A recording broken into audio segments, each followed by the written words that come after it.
Halo, apa kabar? Bung Rocky akhirnya, kita mesti sebutnya begitu ya, akhirnya Hasyim Asyari dipecat juga gitu, karena sebenarnya ini bukan kasus yang pertama dia berkaitan dengan tindak asusila dan dalam keputusan-keputusan DKPP sebelumnya tidak hanya kasus asusila ya, itu sebenarnya setidaknya saya mencatat 2 atau 3 kali lah Hasyim Asyari itu sudah diberi peringatan keras dan terakhir gitu.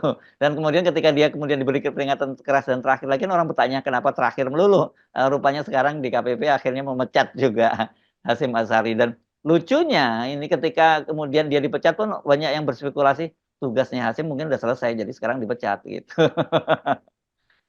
Dan kelihatannya itu dasarnya itu kan Ya, ini mestinya urgensinya itu didahulukan karena ya, ketika ada problem etik itu seharusnya diperiksa pada waktu itu dan dinyatakan apa Hasyim Asyari ini bersalah apa tidak bersalah tuh. mhm, Tetapi keadaan politik seringkali mendikte dengan cara lain karena itu netizen menganggap ya iya karena udah selesai kan tugasnya udah mhm, selesai mission accomplished maka ya, udah boleh dilepas tuh kan nggak mungkin ditahan juga kasus ini kan. Padahal kasus ini dari awal udah bisa dinyatakan kejahatan sehingga sebelum Hasyim Asyari ini menyelesaikan tugas sebagai KPU dia udah dipecat duluan kan mesti mhm, begitu ya, ya, ya, logikanya tuh. Apalagi kalau ini menyangkut hubungan relasi yang timpang antara Hasyim Asyari sebagai ketua KPU, bos ya, dan kliennya ini yang adalah perempuan bawahan dia kan. Di situ ya, kan ada relasi kuasa di situ. betul, mhm. Ya, ya, ini penting relasi kuasa, tapi saya terusin sedikit soal tadi itu. Kenapa netizen mengkait-kaitkan dengan soal tugas ya tugas besar, Hasyim itu dipecat, selesai baru dipecat karena kan belum lama ini Hasyim Asyari itu kan sudah membuat, perubahan peraturan KPU berkaitan dengan usia calon gubernur dan wakil gubernur yang dinyatakan bahwa usianya, 30 tahun pada tanggal 1 Januari 2025 gitu dan orang mengkaitkan Loh, Kaisang kan umurnya itu akan genap 30 tahun pada tanggal 25 Desember 2024 gitu. Iya, dan mungkin itu juga ada banyak anak muda yang akan berulang tahun ke-30 itu, Mhm. tetapi tidak mau mencalonkan diri sebagai gubernur. Kan intinya begitu tuh. Iya. Seandainya diberitahu dari awal mungkin, maka banyak orang yang akan masuk mencalonkan diri. Tetapi sekali lagi, ini kan disembunyikan tuh. Mhm. Setelah Kaisang terlihat dideteksi mampu untuk lolos elektabilitasnya, maka diaturlah prosedur yang memungkinkan dia mencapai keinginan bapaknya. Mhm. Walaupun nanti marah lagi orang nih, wah bapaknya nggak suruh. Ya kalau bapaknya nggak suruh, bapaknya mesti larang dong. Karena prinsipnya kan Jokowi ngerti bahwa ini pelanggaran konstitusi, sorry, ya pelanggaran regulasi lah itu. Tapi kan Jokowi diam. Nah orang yang diam itu artinya dia menginginkan itu terjadi. Jadi justru itu fungsi dari KPU ditahan dulu lah kira-kira perintahnya kan sampai anak gue bisa melihat di ujung cakrawala ada kesempatan. Jadi kita terpaksa melakukan dugaan-dugaan berpikir semacam itu tuh. Nah, balik Ya. lagi pada soal relasi kuasa tadi, tetap ada motif patriarkis di situ tuh. Ya. Bahwa ada gairah seksual ya oke lah, bahwa ada keinginan intimasi untuk bahkan melanjutkan dalam relasi yang lebih legal lah, iyalah. Tetapi kan ini peristiwanya di awal kenapa dibuktikan bersalah karena ada force itu, ada Ya. pemaksaan dan tanpa konsensus. Jadi itu dasarnya tuh. Jadi Mhm. bukan hal yang diperjanjikan tetapi laporan bahwa ada pemaksaan sehingga kemudian Mhm. timbul konsensus bahwa soal ada konsensus oke deh kalau begitu nanti syaratnya begini-begini ya. Jadi itu kan penundaan sementara dari si perempuan kalau saya lihat dari perspektif feminisme. Si perempuan menunda sebentar karena dia tahu itu bosnya dia tuh. Nanti mungkin juga ada percakapan oh, nanti aja deh diproses kan saya ini lagi berupaya untuk menjalankan pemilu kan dan Anda juga kan aparat saya kan. Jadi itu negosiasi patriarki semacam itu. Jadi sekali lagi memang ditemukan unsur pidananya, tetapi juga unsur pidana itu baru bisa diucapkan, baru bisa ditemukan setelah proses politik itu selesai. Nah, proses politik ini yang mestinya juga kita gugat bahwa nggak fair seseorang yang mengalami apa namanya nih percobaan bahkan dalam indikasi paling sederhana percobaan pemaksaan hubungan seksual harusnya pada saat itu sudah bisa disidangkan tuh karena prinsip bahwa siapapun di dalam kesepakatan internasional kalau ada seorang perempuan mengucapkan ketakutan dia atau menerangkan ada percobaan pemerkosaan atau pemaksaan persetubuhan, maka dia harus didahulukan. Itu etik di dalam Ya. pidana kekerasan seksual di dunia bahkan. Ya, ini bukan lagi percobaan, Bung Rocky, sudah terjadi ya, meskipun pengakuan si Iya, perempuan karena itu itu. karena pemaksaan begitu ya.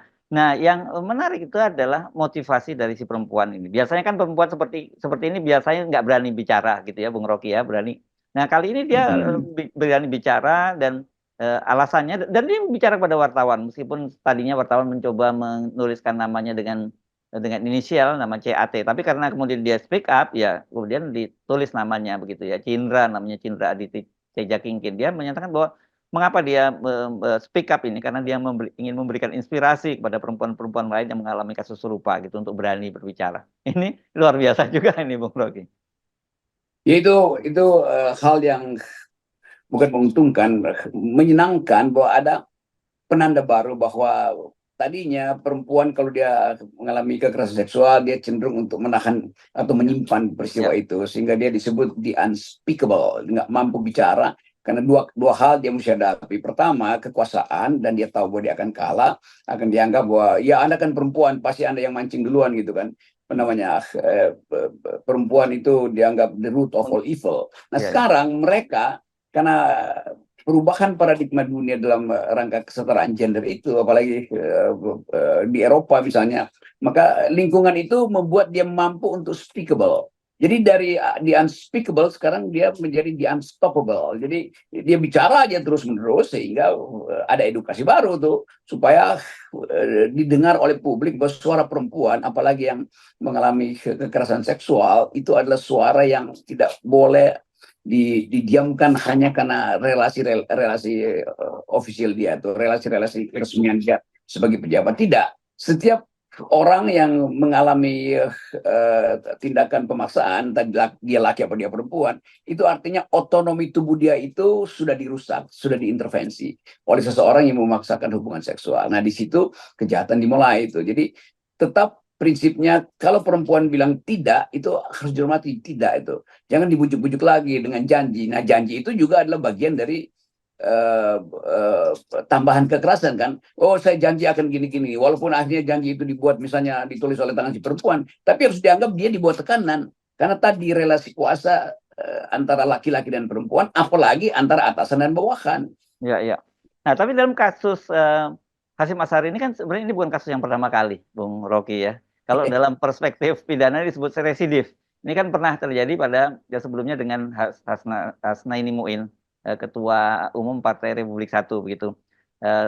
Malahan tadinya dilaporkan ke polisi dalam sebagai pelecehan seksual, tapi kemudian ditolak oleh polisi karena tidak terbukti itu. Tetapi tetap saja Hasyim Asyari kemudian dijatuhi hukuman berupa peringatan keras, teguran keras dan terakhir karena memang ada ada komunikasi yang bersifat romantis antara Hasyim Asyari dengan Hasnaini Muin. Ini dibuktikan dengan kepergian mereka berdua ke Yogyakarta yang disebutnya berziarah, kemudian chatting yang didokumentasikan oleh si perempuan rupanya gitu. Ini peringatan buat laki-laki ya, hati-hati kalau chatting sekarang karena bisa didokumentasikan begitu. Hal yang sama juga terjadi dengan yang perempuan dari Belanda ini gitu. Apalagi sekedar kirim emoticon itu ya, emoticon panjang ceritanya. Oke. Tetapi kembali lagi pada soal kemampuan dari korban di Belanda ini untuk bicara, itu justru memungkinkan kita menduga bahwa ada kasus lain atau masih ada kasus lain pada beliau, pada Pak Hasyim, atau pada orang lain di sekitar beliau itu kan. Itu juga jadi rumor itu artinya bertambah. Nah, itu justru jadi semacam pemicu supaya yang lain juga itu ikuti kasus yang ada di Belanda, bicara itu. Dan kalau orang merasa bahwa ini kepentingan demokrasi untuk menghargai relasi antara laki perempuan, maka ini bisa jadi kasus baru di Indonesia, bahwa begitu banyak kasus sebetulnya di lembaga itu, KPU misalnya, sampai ke tingkat daerah yang tertunda atau terhalang hanya karena hierarki kultural, hierarki feodal, apalagi hierarki birokrasi itu. Nah, sekarang ada kesempatan teman-teman perempuan atau laki sekalipun itu yang merasa tersolimi secara seksual, bicara aja sekarang kan. Jadi kesempatan bagi pengadilan juga untuk mulai mempelajari kasus-kasus kriminal yang basisnya adalah relasi kuasa. Ya, ini memang benar Bung Rocky, pernah terjadi di Manggarai Barat kalau tidak salah ya, NTT itu ketua KPU-nya juga dipecat karena melakukan pelecehan seksual. Sementara pada rapat kerja, saya ingat betul ini pada tanggal 15 Mei lalu dengan Mendagri, DKPP, KPU dan Bawaslu itu ada seorang anggota DPR yang bertiak lantang bahwa perilaku dari komisioner KPU itu hedonis, saya pakai sewa jet pribadi, kemudian dugem main perempuan dan sebagainya. Jadi kayak Don Juan begitu digambarkan oleh media. Nah, kesempatan kita hari ini atau dengan peristiwa ini mulai memperlihatkan bagaimana arogansi itu karena harta kapital atau karena kekuasaan, karena jabatan itu dipakai untuk menekan status perempuan. Dan korban pertama adalah psikologi dia tuh, psikologi si perempuan yang merasa terdesak karena dianggap bahwa udahlah lu mau ngomong apapun lu udah kasih sinyal kok, gue bisa baca sinyal lu kan. Kan itu kan penghinaan terhadap status atau otonomi tubuh perempuan tuh. Nah, kita belajar pelan-pelan bahwa demokrasi itu artinya menghargai sikap yang dipilih oleh seseorang. Kalau dia bilang saya walaupun saya perempuan tapi saya bukan objek seksual Anda, itu harus hormati aja kan. Dan itu yang memungkinkan kita mendalilkan kembali bahwa Indonesia mulai masuk pada peradaban di mana perempuan berani untuk mengucapkan protes tuh. Yang prinsipnya dari the unspeakable sekarang mereka di unstoppable. Nah, ini kemampuan ini juga dirawat dengan baik oleh komunitas media sosial yang makin cerewet untuk mempersoalkan, makin kritis untuk melihat problem-problem yang disembunyikan di dalam peristiwa kekerasan seksual. Nah, lepas dari itu semua yang saya kira publik terkejut, saya juga termasuk terkejut adalah pernyataan dari Hasyim Asyari ketika dia merespon pemecatan itu, disampaikan secara resmi dalam jumpa pers di KPU, dia mengucapkan alhamdulillah begitu dan berterima kasih kepada DKPP karena katanya dia membebaskan dia dari beban-beban berat sebagai tugas berat sebagai ketua KPU. Jadi pertanyaan saya, apa sesungguhnya ini ya? Apa sinyal apa sebenarnya yang ingin disampaikan oleh Hasyim Asyari itu? Dia bukannya melakukan perlawanan, tapi dia sudah mengucapkan terima kasih seolah-olah gue merdeka sekarang ya. Jadi kita bisa menduga dia juga banyak mendapat tekanan.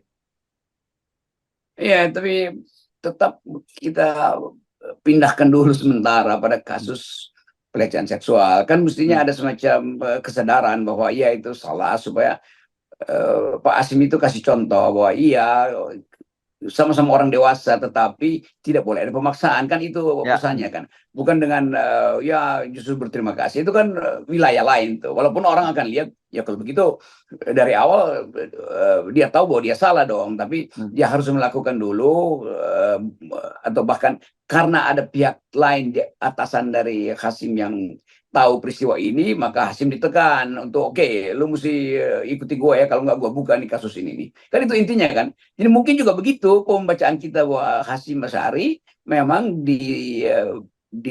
ya semacam dimanfaatkan untuk kepentingan yang lebih tinggi dalam urusan politik dan memakai soal kasus seksual ini sebagai